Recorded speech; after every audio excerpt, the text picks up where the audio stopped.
أشهد أن لا إله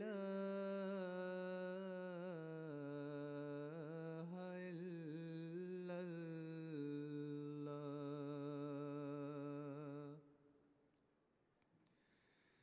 أشهد أن لا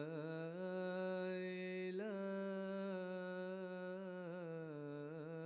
إلا الله. أشهد أن محمدًا رسول الله.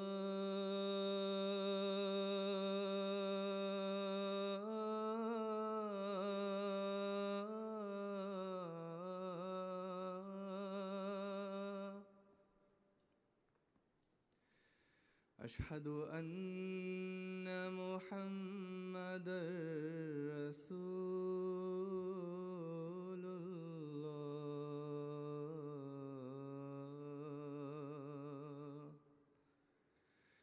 حي على الصلاة.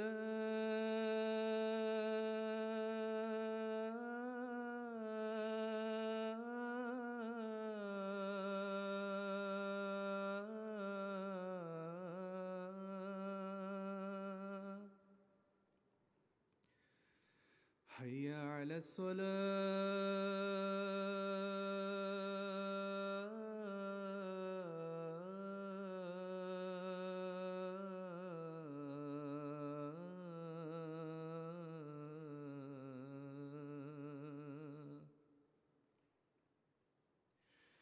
حي على الفلاح.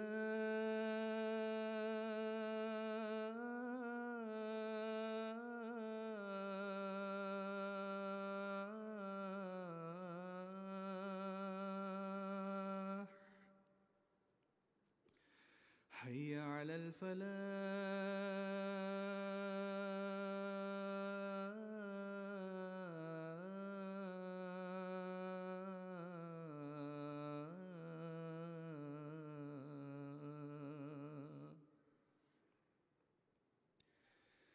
الله أكبر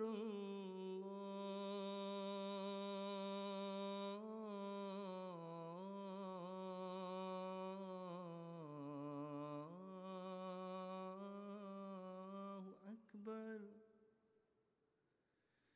لا إله إلا الله.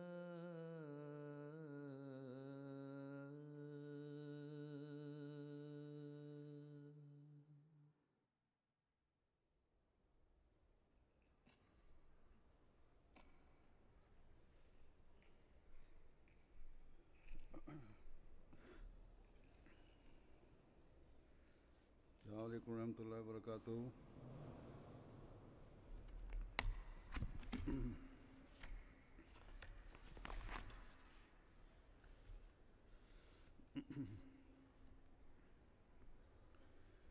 أشهد أن لا إله إلا الله وحده لا شريك له وأشهد أن محمدًا عبده ورسوله. أما بعد فأعوذ بالله من الشيطان الرجيم. بسم الله الرحمن الرحيم. الحمد لله رب العالمين الرحمن الرحيم مالك يوم الدين. إياك نعبد وإياك نستعين. اهدنا الصراط المستقيم صراط الذين أنعمت عليهم غير المغضوب عليهم ولا الضالين.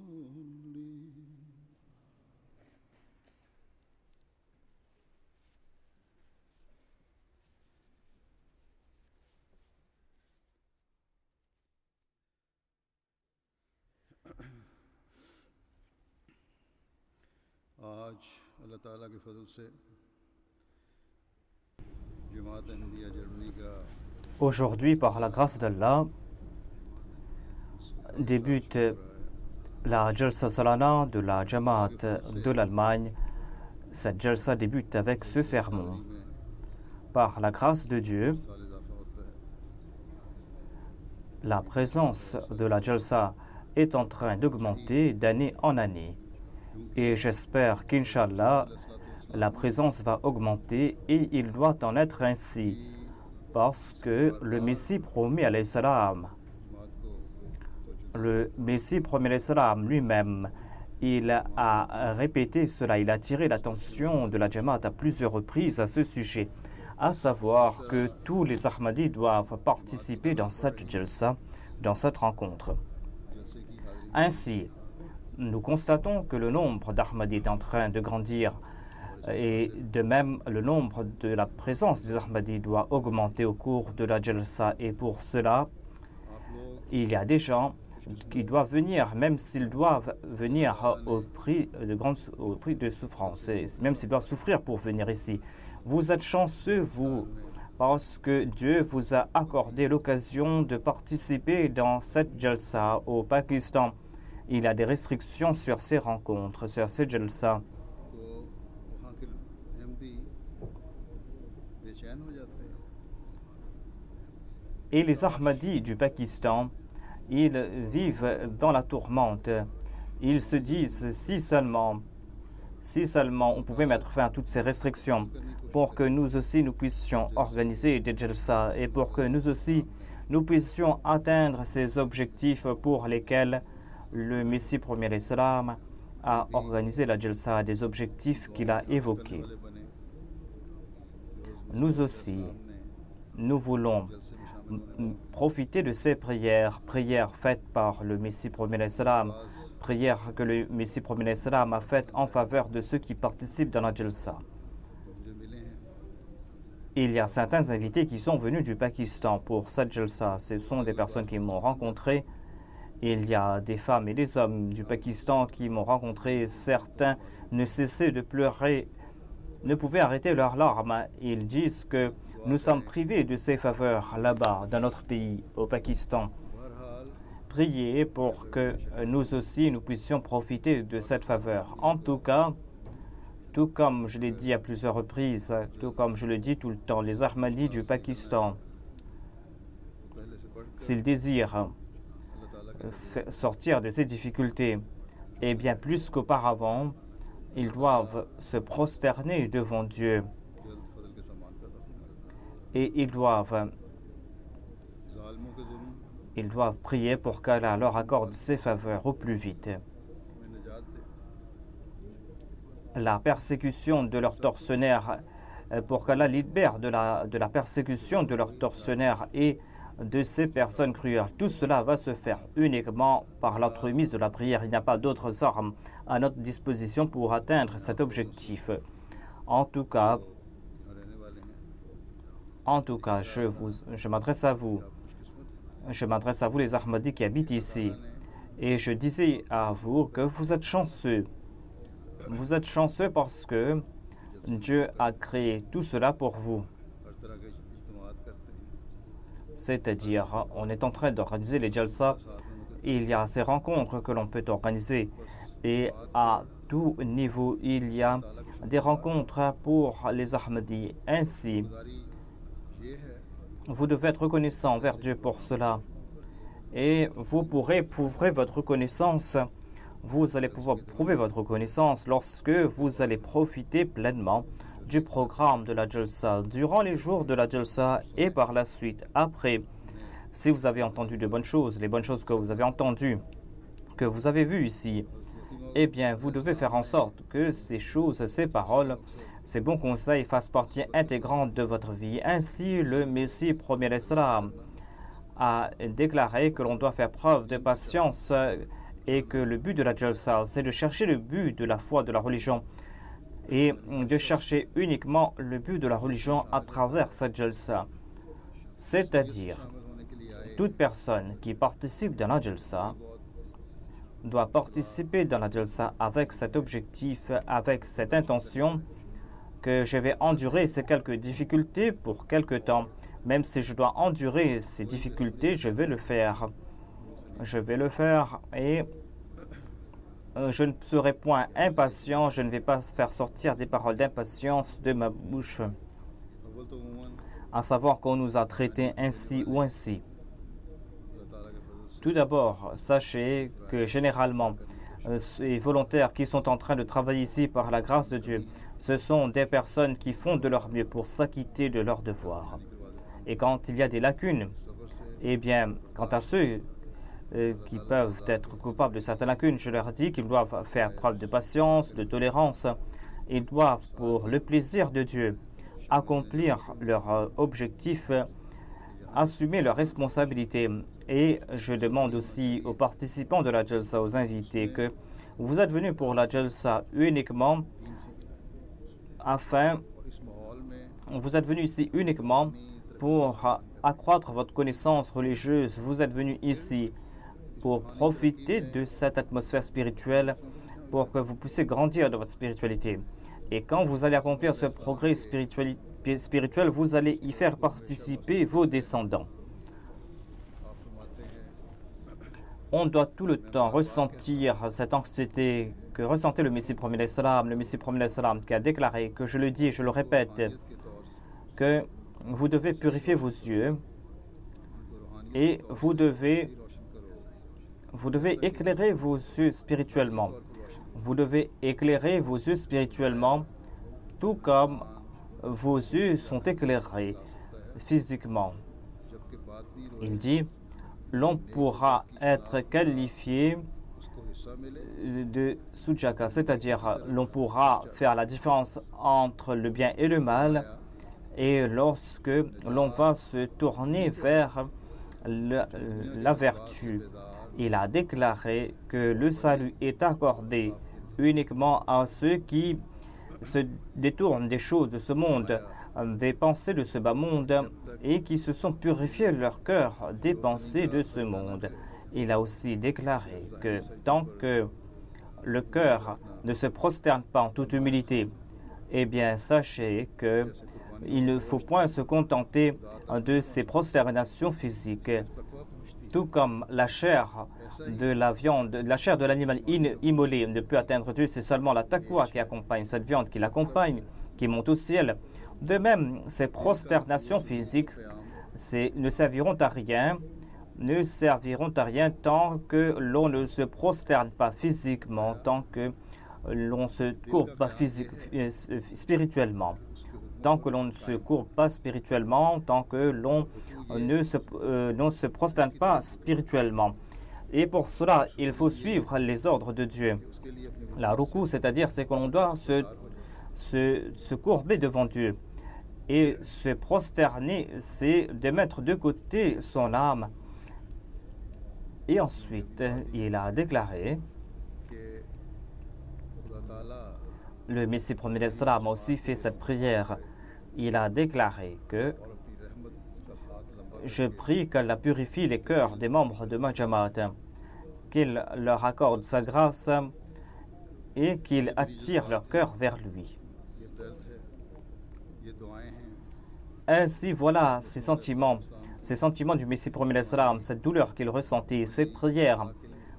Voilà les prières du Messie premier salam, des prières qu'il a faites en notre faveur pour que nous puissions nous réformer et pour que nous puissions aussi atteindre l'objectif de cette jalsa. Ces jalsa ont pour but de réformer nos œuvres, notre réforme, pour apporter la réforme de notre conduite. Dieu nous a accordé ces 3 jours afin que nous puissions faire notre analyse de conscience, réformer notre conduite afin que nous soyons vigilants à ce sujet.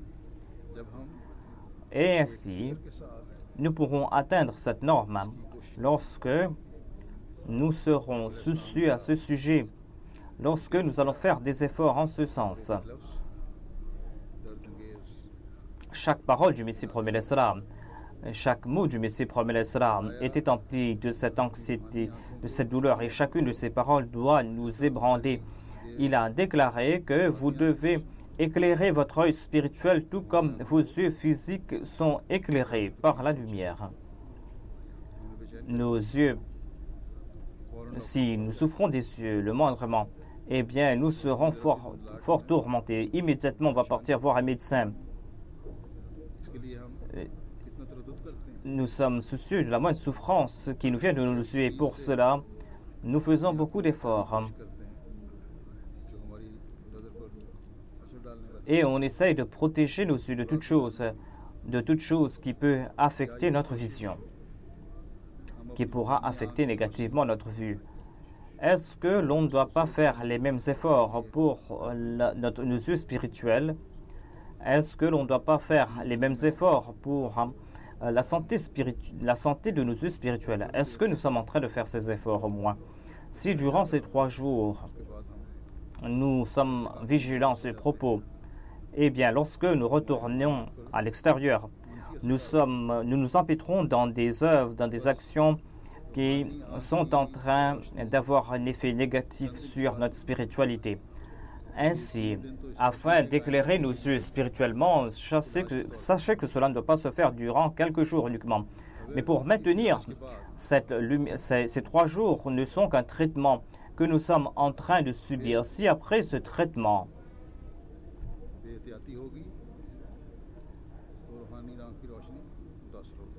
nous ne prenons pas des précautions, eh bien, cet œil spirituel sera affecté. C'est pour cette raison que le Messie prophète l'Islam a déclaré que l'on doit reconnaître le bien et le mal. Et lorsque vous allez faire la différence entre le bien et le mal, eh bien, vous allez devoir vous tourner vers la vertu et vous devez accomplir ces bonnes œuvres que Dieu vous a demandé d'accomplir. Et dans ces bonnes œuvres, il y a aussi le fait de s'acquitter de ses devoirs envers Dieu et envers les créatures de Dieu. Je vais mentionner un de ces droits, un de ces devoirs que nous avons. Et c'est quelque chose qui est en train de nous tourmenter beaucoup au sein de la Jamaat. Nous sommes inquiets à ce sujet au sein de la Jamaat. Et puisqu'on ne respecte pas ce droit, cela est en train de créer des troubles au sein des familles, des cellules familles. Il y a nombre de jeunes filles qui se marient et qui viennent du Pakistan pour se marier ici ou qui se marient ailleurs. Et puisqu'on n'est pas en train de respecter cette règle, eh bien, ces jeunes filles, puisqu'elles sont loin de leur maison, souffrent beaucoup. Et leurs parents qui sont au Pakistan ne peuvent dormir parce qu'ils sont inquiets en raison de leur jeune fille. C'est vrai qu'il y a les garçons, leurs maris sont coupables. C'est vrai aussi que peut-être qu'il y a des excès de la part des parents. Mais dans la plupart des cas, ce sont les parents qui sont plus coupables. Mais le mari, lui aussi, est en train de faire de son mieux pour nuire, pour faire souffrir sa femme. Mais il ne voit pas cela. Mais la femme, quant à lui, elle souffre beaucoup au sein de la société.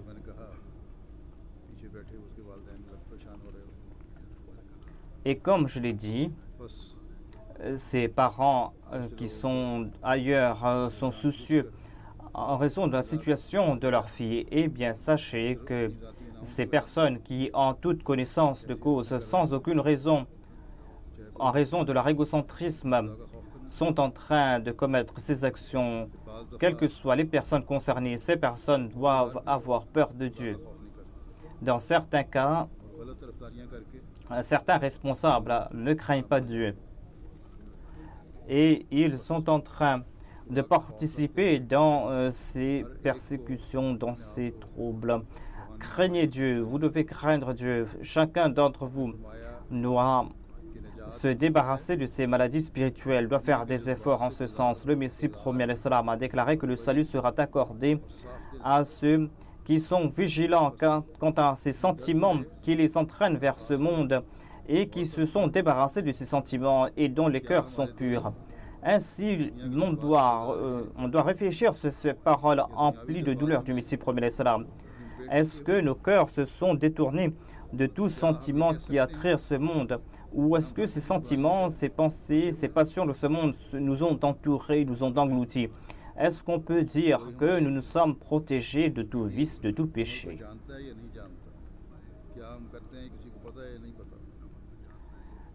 Que les autres sachent ce que nous sommes en train de faire ou pas, quelles sont nos actions ou pas, que les autres le sachent ou pas. Est-ce que nous considérons Dieu comme omniscient, tout-puissant? Est-ce que nous sommes en train de nous détourner de toute forme d'impureté? Est-ce que nous sommes en train d'éviter toute forme d'injustice à l'égard des autres? Est-ce que, aux yeux de Dieu, nous sommes en train de nous innocenter? Voilà la question à poser. Est-ce que nos cœurs sont là pour que nous nous tournions vers le monde, vers Dieu et vers ses créatures? Est-ce que nos cœurs se sont purifiés? Ou est-ce que nous sommes en train de faire de notre mieux pour purifier notre cœur?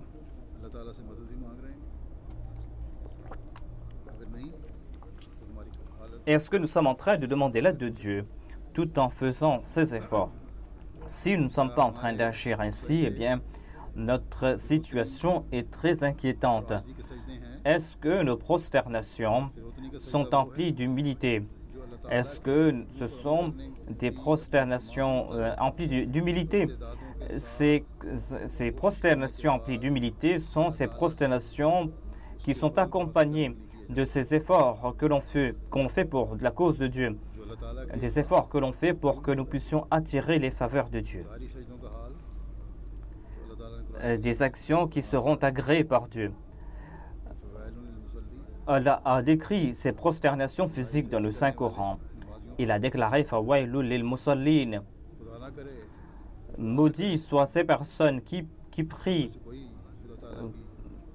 Qu'Allah nous protège de cela, qu'Allah fasse que nous ne soyons pas de ceux qui tombent sous le coup de la colère de Dieu et qui soient détruits en raison de cette colère divine. Mais Dieu est indépendant, sachez-le. L'on doit toujours craindre Dieu. Ainsi, tout comme l'a déclaré le Messie premier salam, nous devons accomplir ces prosternations, ces génuflexions qui plaisent à Dieu. Ces exemples pour lesquels le Messie premier salam est venu. Le Messie premier salam nous a expliqué cela. Il a déclaré, c'est quoi se mettre debout, c'est quoi se courber et se prosterner pour la cause de Dieu. Il a déclaré que se mettre debout spirituellement, c'est de suivre les préceptes de Dieu. On pourra se mettre debout lorsque son cœur sera debout, sera droit devant Dieu lorsqu'on va respecter les ordres de Dieu. Et quels sont ces ordres divins? Ces ordres divins sont ces ordres qui ont été évoqués dans le Saint-Coran. Et maintenir ces ordres tout droit ou se maintenir tout droit signifie se cramponner à ces ordres divins afin de ne point tomber. Il ne faut point tomber et il ne faut point s'éloigner de ces commandements divins. Il ne faut jamais abandonner le soutien de ces commandements. Il ne faut jamais les considérer comme inférieurs. Se courber avec son cœur signifie que l'on doit toujours se tourner vers Dieu pour toute chose. On ne doit point se tourner vers ce monde, on ne doit point considérer les moyens de ce monde, les choses de ce monde, que c'est grâce à cela que l'on pourra résoudre ces difficultés. Et que signifie se prosterner avec son cœur ou la prosternation du cœur? La prosternation du cœur, c'est de se détourner complètement de sa personne. Pour avoir le plaisir de Dieu, il faut être prêt à tout sacrifier, sacrifier sa personne, sacrifier ses proches pour la cause de Dieu, sacrifier ses relations pour la cause de Dieu, sacrifier son égocentrisme pour la cause de Dieu et sacrifier son sens de l'honneur, ses faux sens de l'honneur. Il faut les sacrifier pour la cause de Dieu. Il faut sacrifier ces choses que vous considérez comme votre honneur, mais ce sont des faux honneurs qui vous détournent de Dieu. Vous devez les sacrifier. Si vous voulez montrer un sens de l'honneur, vous devez le faire en faveur de la foi, de la religion. Et vous devez, si quelqu'un agit contre les préceptes de Dieu, vous devez montrer votre sens de l'honneur. Ainsi, toutes nos actions doivent... Nous devons tout le temps faire ces actions qui vont purifier nos cœurs. Le Messie premier d'Islam déclare que moi, je désire cela de ma Jamaat. J'ai l'espoir que Dieu va accorder sa grâce, sa miséricorde à ma Jamaat et que tel sera l'état de ma Jamaat. Le Messie premier d'Islam a déclaré que celui qui n'essaye pas d'agir en ce sens, eh bien, cette personne n'a aucune relation avec moi. Qu'Allah fasse que aucune personne d'entre nous ne soit pas parmi ceux qui n'ont pas de relation avec le Messie premier d'Islam, ceux qui ont coupé leur relation avec le Messie premier d'Islam, mais que chacun d'entre nous fasse ses efforts, que nous soyons en compagnie du Messie premier d'Islam, que nous puissions renforcer davantage notre relation avec le Messie premier d'Islam. Ainsi, tout comme je l'ai dit, tout participant à la Jalsa doit faire son analyse de conscience. Il doit voir jusqu'à quel point nous sommes en train d'atteindre cette norme qui a été fixée par le Messie premier d'Islam, ce que désirait le Messie premier d'Islam. Durant les jours de la Jalsa, Dieu nous a accordé cette atmosphère particulière, cette atmosphère grâce laquelle on pourra s'acquitter de ses devoirs envers Dieu et envers les hommes. L'on pourra faire montre de cet acquittement. Et il faut aussi faire en sorte que ces efforts que nous avons faits fassent partie intégrante de notre vie. Inch'Allah, à la fin de ce mois, va débuter le mois du Ramadan.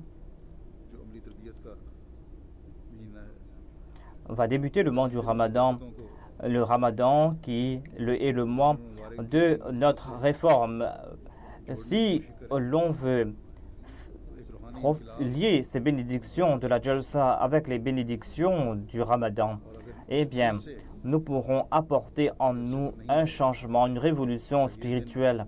Et si nous ne sommes pas venus à la Jalsa avec ces objectifs ou que ces jours-là ne sont pas des jours grâce auxquels on pourra se réformer, si on ne fait pas des efforts en ce sens, eh bien, le fait d'être présent pour cette Jalsa ou le fait de ne pas être présent, le fait d'être présent ou de ne pas être présent à la Jalsa sera pareil. Il n'y aura pas de différence. Au contraire, la présence à la Jalsa peut nuire à notre personne. Dans ce cas, cette rencontre peut nous détourner du droit chemin. Le deuxième calife, radhiyallahu anhu, avait évoqué un incident qui s'est passé au cours de la vie du Messie premier d'Islam. Il y avait une personne qui, en raison de sa malchance, eh bien, cette personne n'a pas pu profiter de la présence du Messie premier d'Islam. Au contraire, cette personne a perdu sa foi lorsqu'elle était en compagnie du Messie premier d'Islam, tout simplement parce que l'égocentrisme de cette personne, ces fausses vertus de cette personne sont devenues des obstacles dans sa voie.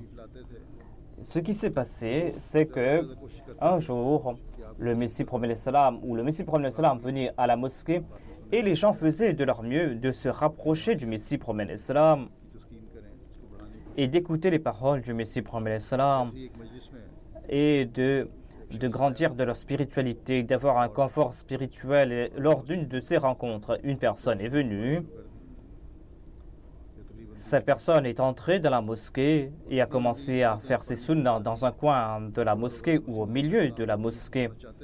Il a fait de très longues sunnahs et ces personnes qui voulaient se rapprocher du Messie premier d'Islam, eh bien ces personnes ne pourront plus se rapprocher du Messie premier d'Islam. Ces personnes étaient inquiètes parce qu'ils ne pouvaient pas se rapprocher du Messie premier d'Islam. Il y avait d'autres qui passaient par d'autres voies et ont commencé à se rapprocher du Messie premier d'Islam petit à petit.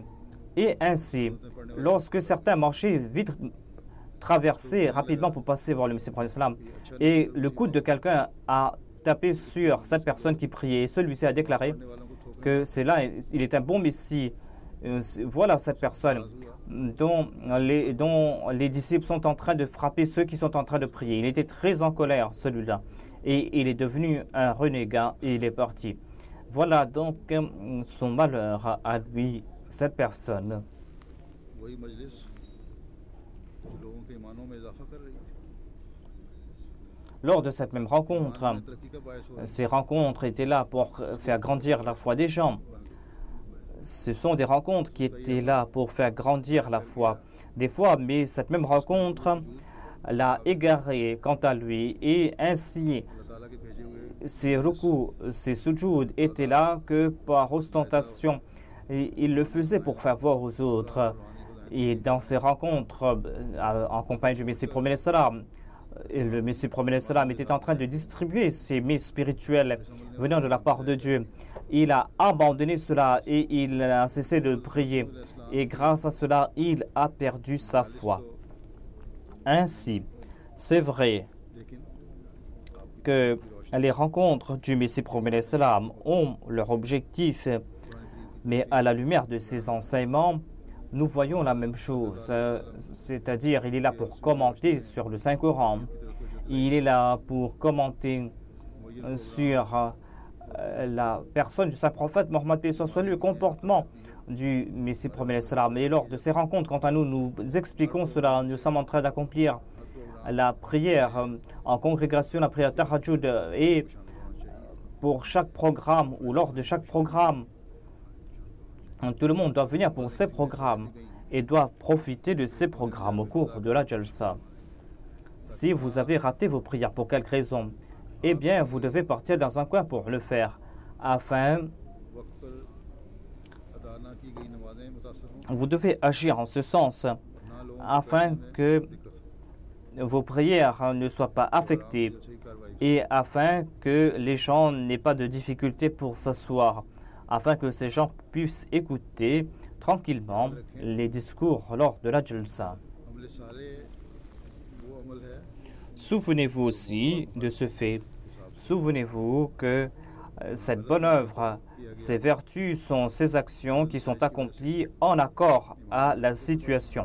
Sinon, les actions inappropriées ou ces actions qui ne sont pas accomplies au moment approprié, ces actions peuvent nous égarer.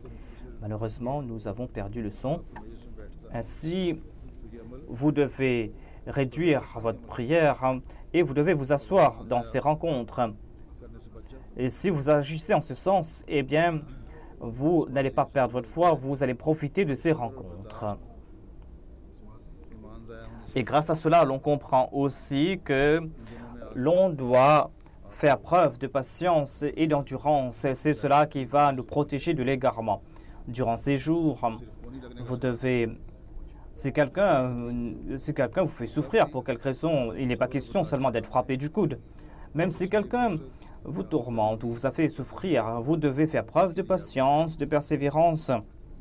Et vous devez avoir en tête l'objectif sublime pour lequel vous êtes venu ici. Lors de la Jalsa, dans certains cas, en raison de cette impatience de la part de certains, de cette intolérance de la part de certains, eh bien, il y a certaines personnes qui s'en viennent aux mains, qui commencent à se disputer. Et conséquemment, on doit prendre des mesures contre ces personnes.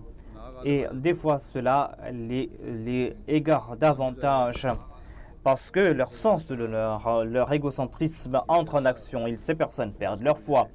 Et comme je l'ai dit, cette Jalsa, au lieu d'être une source de bénédiction pour ces personnes, eh bien, cette Jalsa, ces rencontres, les éloignent de Dieu. ईमान के ज़ाया होने का बायस बनता है। लेकिन अगर सब्र बर्दाश्त और जलसे Et en raison de cette Jalsa, ces personnes perdent leur foi. Mais si vous faites preuve de tolérance, d'endurance, si vous avez pour objectif les buts de la Jalsa, non seulement que vous allez progresser dans votre foi, mais vous allez aussi faire progresser le nombre de personnes dans leur foi. Par la grâce de Dieu, dans le monde de l'Ahmadiyya, aujourd'hui, il y a des Jalsa partout dans le monde. मसीह के मानने वाले il y a des jalsa dans des vingtaines de pays. Les membres de la Jamaat du Messie premier l'Islam qui appartiennent à différents peuples, à différentes nations, eh bien, puisque la direction est en train de se répandre dans le monde, eh bien, ces personnes sont en train de se prosterner davantage devant Dieu. Et nous aussi, nous devons agir en ce sens. Si un malheureux a perdu sa foi, eh bien, il y a des centaines de personnes chanceuses qui acceptent la foi. Et il y a d'innombrables exemples, des exemples que nous avons vus à l'époque du Messie premier l'Islam et que nous sommes en train de voir aujourd'hui aussi. Je vais présenter un exemple ici. Il y a ces personnes qui sont guidées et qui habitent à des milliers de kilomètres de là, mais qui sont en train de grandir dans la foi. La majorité d'entre eux n'ont peut-être jamais vu le calife de l'époque. Et quant à ceux qui ont vu le calife de l'époque, eh bien, ils l'ont vu peut-être 30 ans de cela. Mais voyez comment ces personnes sont en train de grandir dans leur foi. Cela nous étonne. Il y a un incident qui concerne la Sierra Leone. Il y a quelqu'un qui a écrit de la blabla. Il y avait un certain l'imam d'une région, un Cheikh Adam, qui était contre la Jamaat, qui était hostile à l'égard de la Jamaat. Cheikh Ibrahim Touré Saeb, notre muallim, parlait avec lui à propos de la Jamaat. Et lorsque la Jalsa de la Jamaat de Sierra Leone était proche, eh bien, il a dit à ce muallim, il a invité cet imam ainsi que son adjoint. L'imam en chef a rejeté cela, mais Cheikh Adam, son adjoint, a accepté son invitation. Et il est venu pour cette jalsa. Il a participé à la jalsa de la région de Bou. Et il a déclaré, l'imam adjoint disait que pourquoi est-ce que ces personnes ont fait autant de dépenses pour se rencontrer? Mais le premier jour de la jalsa, lorsque les gens se sont réunis pour la prière de Tahajjud, il y avait une grande rencontre. Lors de la prière de Tahajjud, j'ai entendu le Saint-Coran. Lorsque j'ai entendu les prières et les pleurs de ces personnes, cela a fait trembler mon cœur, a fait fondre mon cœur. Et je me suis dit que le fait que les gens se consacrent à l'adoration de Dieu, tout cela me fait comprendre que ce sont des personnes véridiques. Et que c'est la Jamaat des gens véridiques. Et les gens véridiques n'agissent pas ainsi. Et le missionnaire aussi a déclaré, l'imam adjoint dit au missionnaire que le missionnaire lui a dit, comment avez-vous la jalsa? Et cet imam a déclaré que je suis très impressionné par la Jamaat et par le comportement des Ahmadis. Je suis maintenant Ahmadi et je n'ai pas maintenant de doute. Il est parti de sa région, il a prêché le message de l'Ahmadiyya. Il a dit que l'islam véritable, c'est l'islam présenté par la Jamaat Ahmadiyya. Son imam l'a rejeté.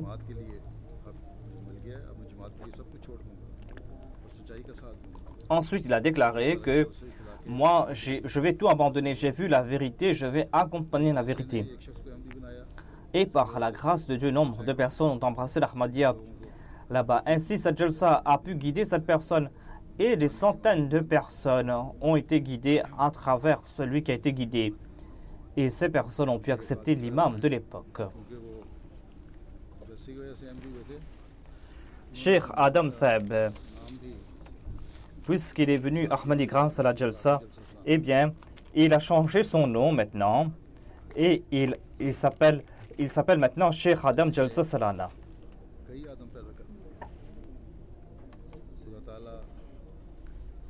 Ainsi, ces jalsa peuvent faire naître d'innombrables Adam. Qu'Allah fasse qu'ils puissent apporter ces changements à leur personne. Et Allah est en train de créer de nouveaux cieux, de nouvelles terres pour ces personnes. Ainsi, nous aussi, nous devons être soucieux à ce sujet. Nous, la majorité d'entre nous qui sont des Ahmadis de naissance, nous devons nous corriger. Il y a nombre de demandeurs d'asile qui sont ici. Ils ne doivent pas croire qu'ils sont venus pour des objectifs mondains. s'il y a de l'hostilité à l'égard de la Jamaat au Pakistan, eh bien, s'ils sont venus ici en raison de ces persécutions, ils doivent être les ambassadeurs de la Jamaat et ils doivent par leurs actions présenter les véritables enseignements de l'islam et de l'Ahmadiyya.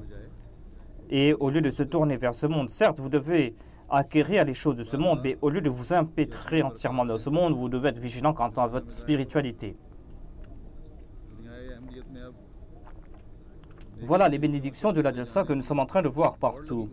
Aujourd'hui, maintenant, dans le monde de la Jamaat Ahmadiyya, il y a cette course pour se dépasser les uns les autres dans le domaine de la vertu. Vous aussi, faites des efforts.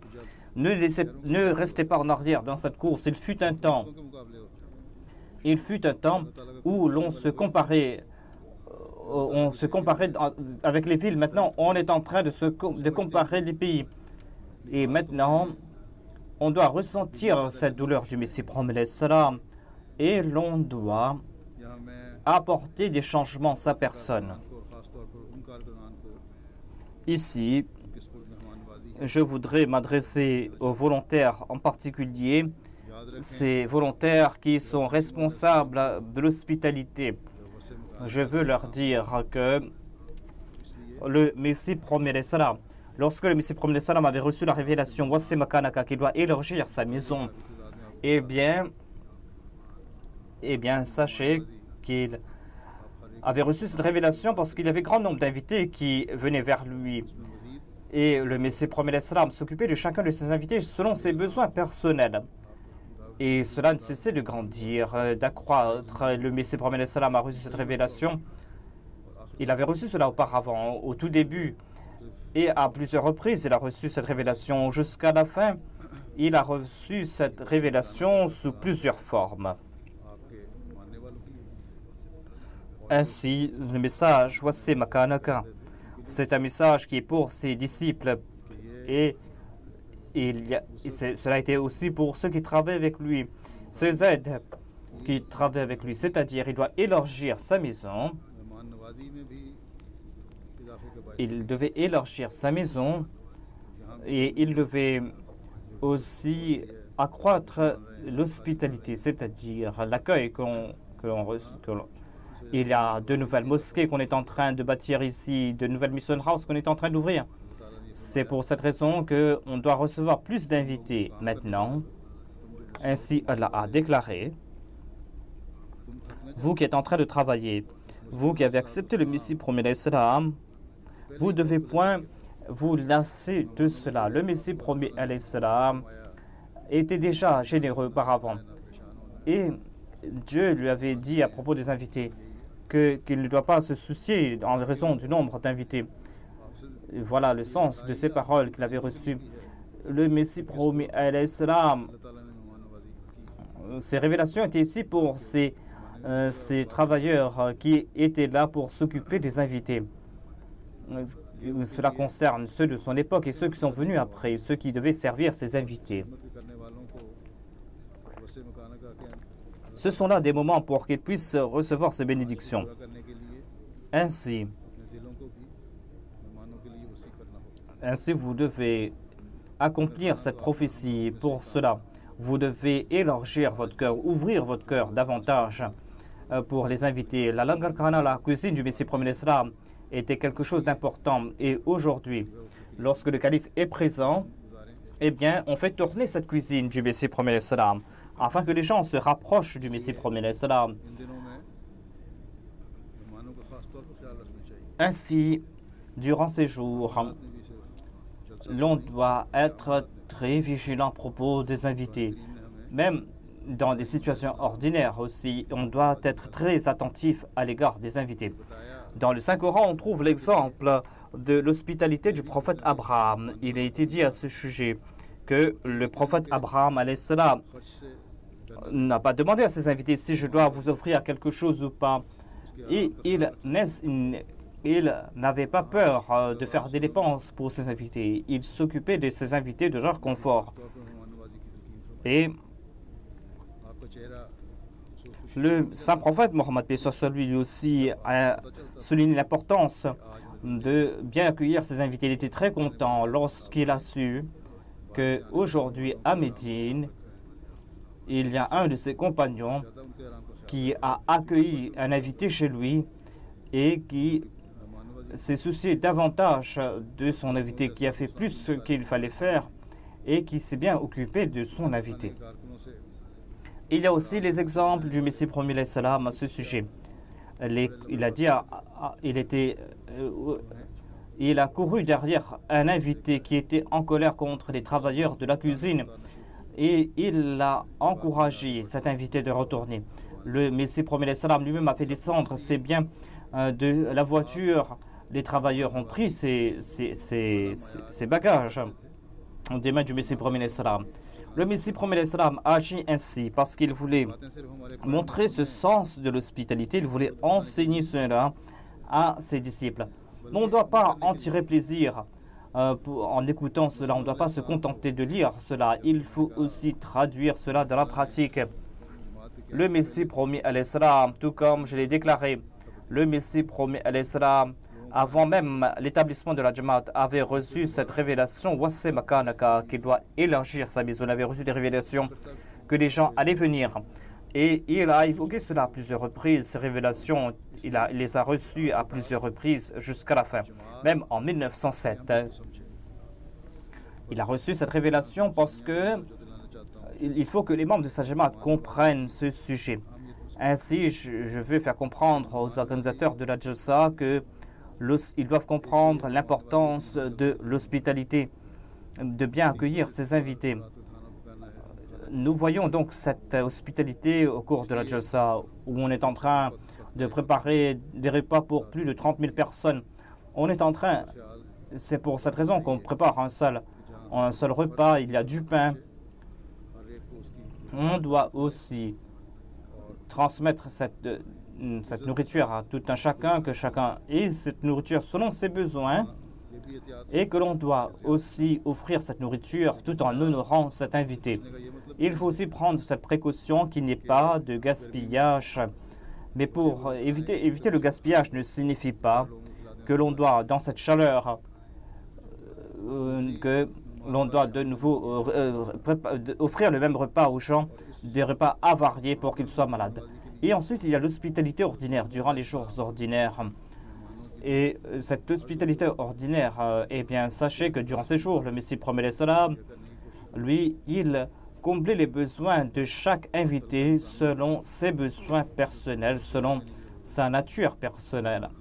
Ainsi, les responsables doivent être vigilants à ce sujet. Lorsqu'ils ont donné quelque chose à manger, cela ne s'arrête pas là. Ils ne pourront pas s'acquitter de leurs devoirs envers leurs invités entièrement. Il y a aussi nombre d'invités non ahmadis, non musulmans qui participent dans nos rencontres. Nous avons aussi un grand devoir sur cette personne et notre hospitalité a de l'effet sur ces personnes et sont impressionnés par cela, par la grâce de Dieu. La Jamaat de l'Allemagne est en train de bâtir ces mosquées lors de ces réceptions. Pour l'ouverture de ces mosquées, on reçoit des invités de l'extérieur et on offre du thé et d'autres choses. C'est vrai qu'il faut le faire jusqu'à un certain point.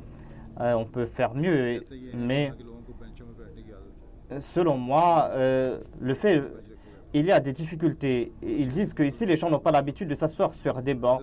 C'est pour cette raison qu'on place des bancs en bois. Même s'ils ont cette habitude de s'asseoir sur des bancs en bois, selon nous, notre norme doit être plus élevée dans le domaine de l'hospitalité. Même s'ils ont l'habitude de s'asseoir sur ces bancs en bois, eh bien, vous devez faire en sorte ici aussi, au lieu de mettre des chaises, eh bien, mettez ici des bancs, c'est tout. Eh bien, pourquoi vous avez choisi une norme pour vous et une autre norme pour vos invités? Cela ne veut pas dire que l'année prochaine, eh bien, vous allez placer des bancs au lieu de ces chaises. Je veux tout simplement dire que vous devez laisser les chaises ici. Ne placez pas des bancs ici. Il ne faut pas que, sinon, l'officier de la Jalsa Salana va essayer de diminuer son budget. Donc, il faut bien s'occuper de ses invités et avoir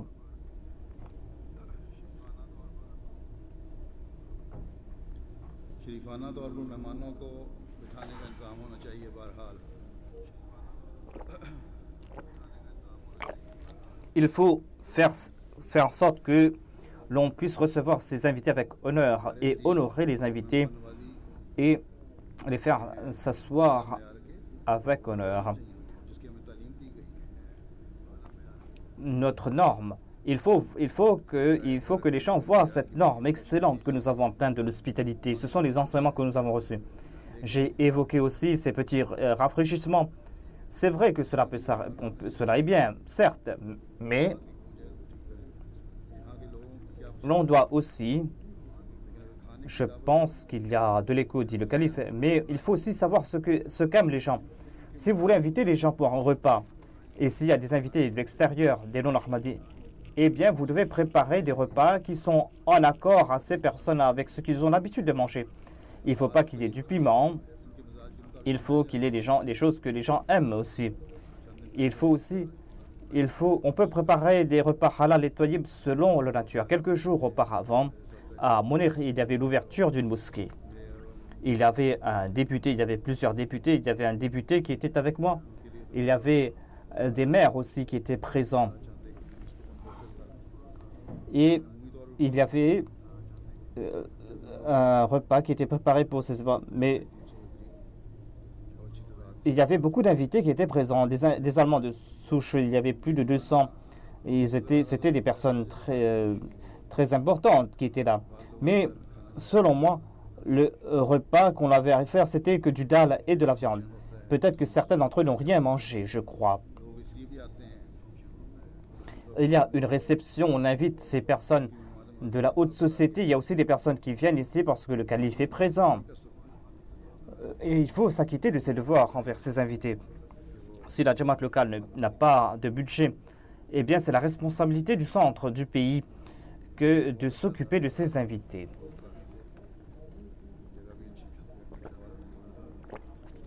La réception était très bonne. Il y avait des personnes importantes qui étaient présentes. La salle aussi était bien. Mais j'ai évoqué ces quelques lacunes. Sinon, nous aurons cette habitude partout. Souvenez-vous aussi de ce fait qu'il y a ces invités qui viennent durant les jours de la Jalsa. Lorsque je suis ici, en Allemagne, comme je l'ai dit, il faut faire de son mieux pour faire de son mieux envers ces invités. Il faut que le département de l'hospitalité fasse de leur mieux dans le domaine de l'hospitalité en faveur de ses invités. Lorsque je pars dans une ville, c'est aussi les devoirs des Ahmadis de ces pays. Et ils doivent le faire sans faire preuve d'ostentation, mais il ne faut pas dire que ces invités sont des fardeaux pour nous. Il ne faut pas. Il faut faire en sorte que personne ne soit blessé dans ses sentiments. Allah a déclaré que vous ne devez pas faire étalage de vos faveurs. Il a déclaré que vaut mieux dire une bonne parole que de faire de l'aumône pour ensuite blesser les sentiments de l'autre. La Mehman Nawazi, l'hospitalité, c'est le droit des invités. Faire preuve de l'hospitalité envers ces personnes pour ensuite en parler est un acte abject. Il y a certains qui sont coupables de ces actions. Il y a ces personnes qui disent que c'est les personnes qui sont en ma compagnie et disent cela à ces personnes. Ils sont en train de blesser leurs sentiments. En tout cas, je suis en train de mentionner cela en passant. J'ai dû en faire mention, mais priez pour que je n'ai pas mentionné cela en plus de détails et que ces personnes qui sont concernées soient vigilants à ce sujet. En tout cas, j'ai l'espoir que les personnes responsables puissent comprendre leur erreur, puissent faire l'istighfar. Qu'Allah fasse que toutes ces personnes soient douées d'intelligence, que ces personnes s'acquittent au mieux de leurs devoirs, qu'ils accomplissent ces devoirs selon les préceptes de Dieu. À propos de la Jalsa, souvenez-vous aussi que chacun d'entre vous doit être vigilant quant à son environnement immédiat. Les bénévoles qui sont là, vous devez coopérer avec toutes ces personnes. Il y a maintenant des problèmes de sécurité partout. C'est pour cette raison qu'il faut être très attentif, très vigilant. Qu'Allah fasse que cette Jalsa soit bénie. que tous les participants de la Jalsa puissent profiter de ces bénédictions qui sont liées avec cette Jalsa, que nous puissions atteindre l'objectif de l'avènement du Messie promis l'Islam et que nous soyons à la hauteur des attentes du Messie promis l'Islam et que ces espoirs fassent partie intégrante de notre vie. Qu'Allah fasse que nous puissions agir en ce sens.